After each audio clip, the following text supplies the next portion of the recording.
मेरे सामाजिक परिवार के सभी सदस्यों को यथोचित प्रणाम, राम राम। स्वागत है आपका अपने कार्यक्रम HST ज्योतिष में। दोस्तों, पिछले एपिसोड में हमने चर्चा की थी कुंभ लगन की कुंडली की कि कुंभ लगन की कुंडली में कौन ग्रह योग कारक है, कौन ग्रह मारक है और कौन ग्रह सम है। आज हम चर्चा करेंगे मीन लगन की कुंडली की। मीन लगन की कुंडली में कौन ग्रह योग कारक है, कौन ग्रह मारक है और कौन ग्रह सम है।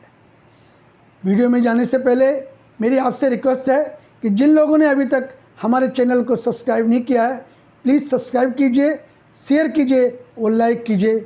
आपसे अनुरोध है कि जिन लोगों ने अभी तक हमारी पुरानी वीडियो नहीं देख रखी हैं, वो डिस्क्रिप्शन में नीचे हमने वीडियो का लिंक दे रखा है, आप वहाँ जा कर के उन वीडियो को देख सकते हैं।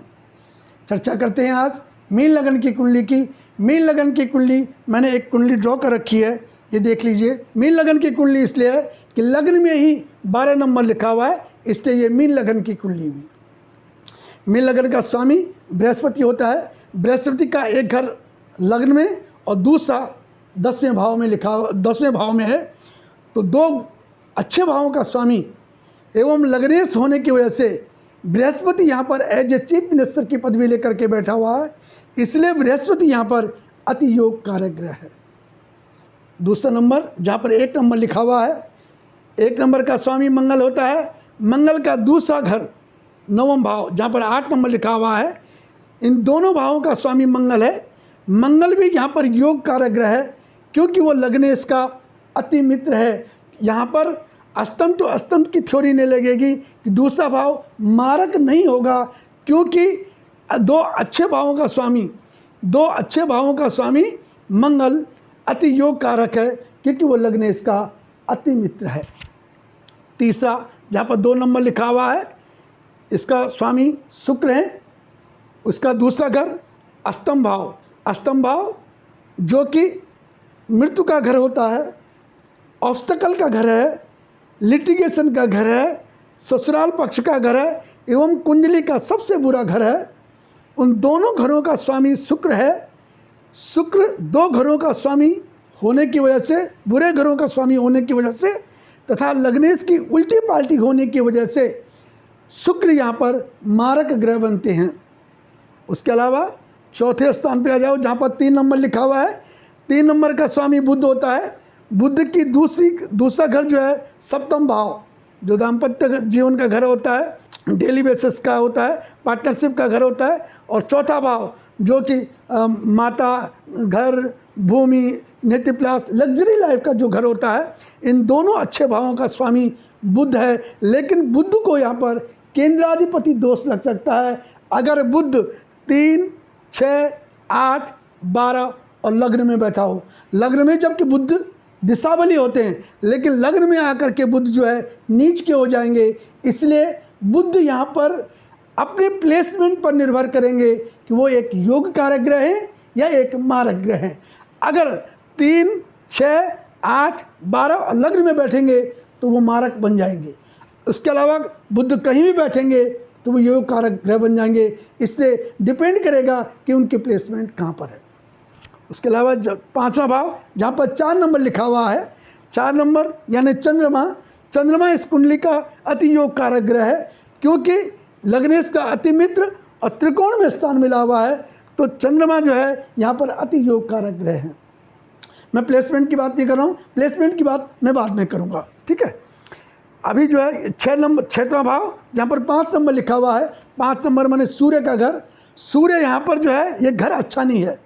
रोग, ऋण, मुकदमा, कर्ज, हाउस ऑफ कंपटीशन अच्छा घर नहीं है। और लग्नेश का अति मित्र है लेकिन भाव अच्छा नहीं है, इसकी वजह से सूर्य यहाँ पर मारक ग्रह बनती हैं। उसके अलावा आप जहाँ 11वां भाव जहाँ पर 10 नंबर लिखा हुआ है और 12वां भाव जहाँ पर 11 नंबर लिखा है, इन दोनों भावों का स्वामी शनि है। शनि यहाँ पर मारक ग्रह हैं क्योंकि लग्नेश की बिल्कुल उल्टी पाल्टी हैं और भाव भी दोनों गलत भाव हैं क्योंकि छठा ये छोटे मोटे रोगों का भी भाव होता है और ये व्यय पाल्टी है, जेल की यात्रा, विदेश यात्रा, इन सब के लिए जो है ये भाव माना जाता है। तो ये दोनों अच्छे भावों का अच्छे भाव नहीं है, इसकी वजह से शनि जो है यहाँ पर मारक ग्रह बनता है। अब दोस्तों प्लेसमेंट पर आधारित निर्भर करेगा कि योग कारक ग्रह कहीं मारक तो नहीं बन गया और मारक ग्रह कहीं अच्छा फल तो नहीं देगा कुंडली में, ये देख लेते हैं। अगर सपोज करो लग्न में ही बृहस्पति बैठा हो, एक तो दिशाबल बन गया तो बहुत अच्छा हो गया, आदमी की पर्सनैलिटी के लिए बहुत अच्छा हो गया, व्यक्ति की पर्सनैलिटी के लिए बहुत ही अच्छा हो गया। योग कारक ग्रह लग्न में बैठ गया तो बहुत अच्छा हो गया। लेकिन अगर यही बृहस्पति 11वें भाव में जहाँ पर 10 नंबर लिखा हुआ है, अगर यहाँ पर बैठ गया तो बृहस्पति कभी अच्छा फल नहीं देगा। एक योग कारक ग्रह एक मारक ग्रह बन जाएगा, क्योंकि यहाँ पर वो नीच का हो जाएगा। उसके अलावा 6, 8, 12 में कहीं भी बैठा होगा तो भी अच्छा फल नहीं देगा। उसके अलावा कहीं भी बैठा होगा बृहस्पति इस कुंडली में अच्छा फल देगा। उसके अलावा आप मंगल को देख लीजिए, 2 नंबर का स्वामी और 9 नंबर का स्वामी, दोनों अच्छे भावों का स्वामी है। लेकिन अगर इसकी प्लेसमेंट, मंगल की प्लेसमेंट त्रिकोण में ही हो जाए, जहाँ पर 4 नंबर लिखा है, त्रिकोण का स्वामी त्रिकोण में आ जाए, जबकि बहुत अच्छा होता है, लेकिन अच्छा नहीं है क्योंकि मंगल नीच में आ गया, नीचता में आ गया। इसलिए मंगल एक योग कारक ग्रह मारक ग्रह बन गया क्योंकि वो नीच हो गया है। उसके अलावा आप और देख लीजिए, ये जहाँ पर 2 नंबर लिखा हुआ है और 7 नंबर लिखा हुआ है, इन दोनों घरों का स्वामी शुक्र है।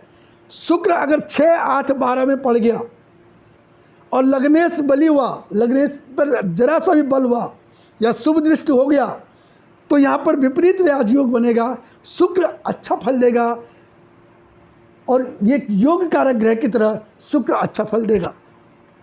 बुध के बारे में मैंने आपको पहले ही बता दिया है कि बुध अगर 3, 6, 8, 12 में पड़ेगा और लग्न में पड़ेगा तो उस केंद्राधिपति दोष से पीड़ित होगा, नहीं तो शुक्र अच्छा फल देगा। उसके अलावा चंद्रमा, अगर यही चंद्रमा त्रिकोण का स्वामी 9 नंबर में बैठ जाए तो चंद्रमा नीच का हो जाएगा, योग कारक ग्रह मारक ग्रह बन जाएगा, कभी भी अच्छा फल नहीं देगा। उसके अलावा 6, 8, 12 में चंद्रमा न हो, यहाँ पर चंद्रमा 9 नंबर में चंद्रमा न हो और कहीं भी अगर चंद्रमा बैठेगा तो अच्छा फल देगा। सूर्य 6, 8, 12 में पड़ेगा, बृहस्पति अगर बली हुआ तो यहाँ पर विपरीत राजयोग की कंडीशन में सूर्य आएगा तो सूर्य अच्छा फल देगा। आज के एपिसोड में इतना ही, अगले एपिसोड में फिर चर्चा करेंगे, किसी और चर्चा के साथ आपके सामने प्रस्तुत होंगे। तब तक के लिए बहुत बहुत धन्यवाद।